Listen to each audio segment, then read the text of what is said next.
Anxiety disorders are the most common category of psychological disorders worldwide, affecting roughly 1 in 3 people at some point in their lives.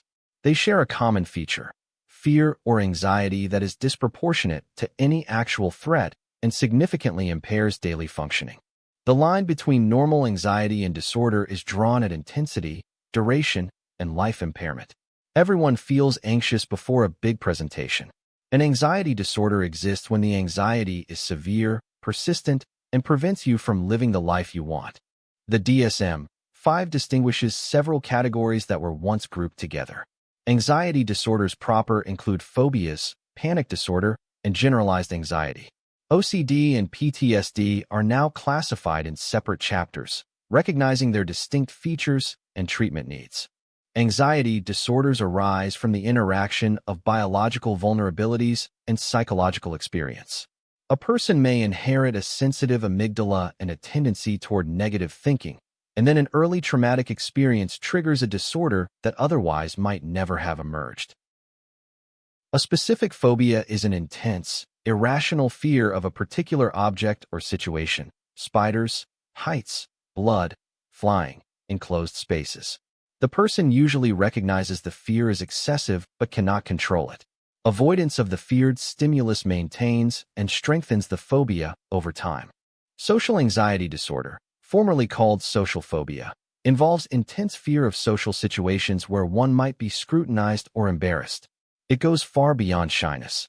People with this disorder may avoid speaking in class, eating in public, or any situation where they might be observed and judged. Panic disorder involves recurrent, unexpected panic attacks, sudden surges of intense fear with physical symptoms including racing heart, shortness of breath, dizziness, and a sense of impending doom. The disorder is diagnosed when attacks are followed by persistent worry about future attacks. Agoraphobia often develops alongside panic disorder. People begin avoiding any situation where they might have a panic attack and not be able to escape or get help: crowded places, public transportation, open spaces. In severe cases, people become housebound entirely. Generalized anxiety disorder is characterized by persistent, excessive worry that is not focused on one specific threat but drifts across multiple domains: health, finances, relationships, work, the future. The worry feels uncontrollable and is accompanied by physical tension, fatigue, and sleep difficulties. Obsessive-compulsive disorder involves intrusive, unwanted obsessions, recurring thoughts the person cannot suppress, that drive compulsive rituals meant to neutralize the anxiety.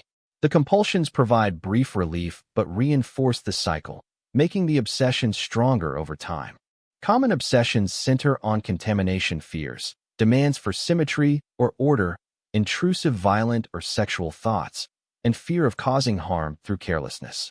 Most people experience the occasional intrusive thought.